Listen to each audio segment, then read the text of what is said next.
Hello, welcome back to Traveling Teacher Talk. Welcome, guys. Thanks again for joining us. So today I have a question for you. And that question is What is it? It's a bit long-winded. I might have to read it. What advice would you give?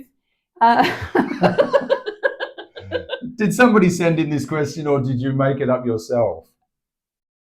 I made it up myself. Okay, it's a good question then. It's a bit long-winded. It's a challenge. It is. What advice would you give for building strong relationships with children and gaining their trust? Oh, okay.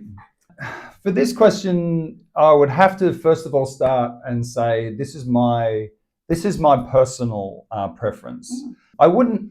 I guess I would suggest this for other teachers as well, but if they feel comfortable with it. But this is what I personally do, and it may vary depending on your level. Well, no, in my opinion, it doesn't. What I'm going to say is to build trust and relationships with kids. Let's just take one situation when you're coming in at the beginning of term. It's either the very beginning of the school year or it's the start of a new class, let's say, and you haven't built a relationship or trust with those kids yet. What I do is that I become one.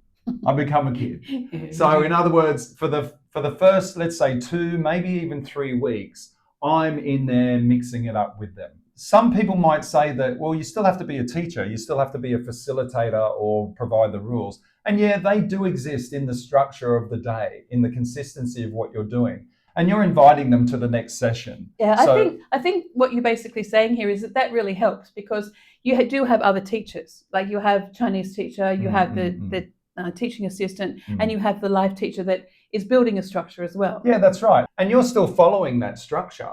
And you're basically saying, okay, enough of this now, let's go to the next thing, or okay, it's time for this now. So you're still seen as an authority figure per se. But my preference is to basically become involved with the children in everything that's happening, no matter what's going on. However we're playing, you play like a kid. You're rolling around on the grass, you're joining in, you're following them.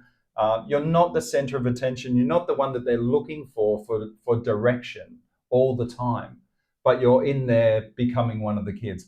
And why I find that so valuable is that it allows them to identify that they can connect with me, that they can communicate with me, that they can accept me on their level to talk to or to say funny things to. Because kids talk kid talk, and kids talk to kids so easily because they appreciate the same energy, the same vibe, and the same level of understanding. So when they see me as a kid, they go, oh, okay, you can be stupid too, or you can be, playing in that way too. So it does make a good connection, and that's the beginning of your relationship. For any kind of learning, in my personal opinion, for any kind of learning to be effective, you need to create a good relationship. And it's like a couple's relationship. You need to have great communication, right? That needs to be one of your foundations. So in that sense, you need to be able to talk and communicate and connect really well.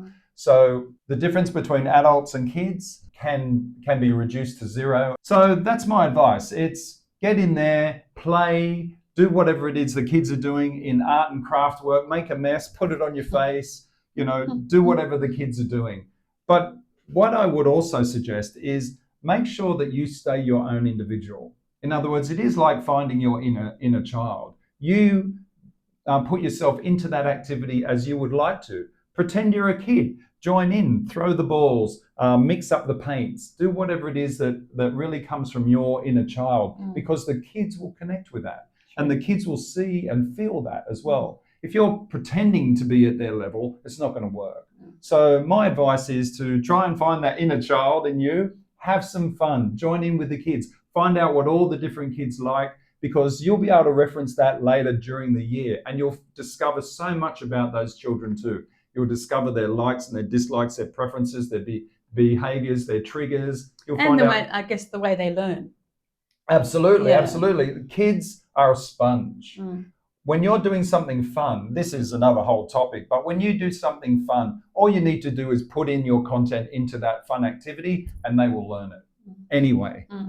Like, for example, if you're throwing water balloons and everybody's being so absorbed in being soaked up with these water balloons or avoiding them, you can talk about the colors and the sizes and they will learn it through that activity, almost unconsciously. True. So True. fun is the key. I must admit, I mean, I've watched a lot of teachers engage with children, and I must admit, I know I might be biased, but the method that you just explained doesn't work for everybody, but it's definitely worked for you. Works for me. And I hope it works for some of you guys too.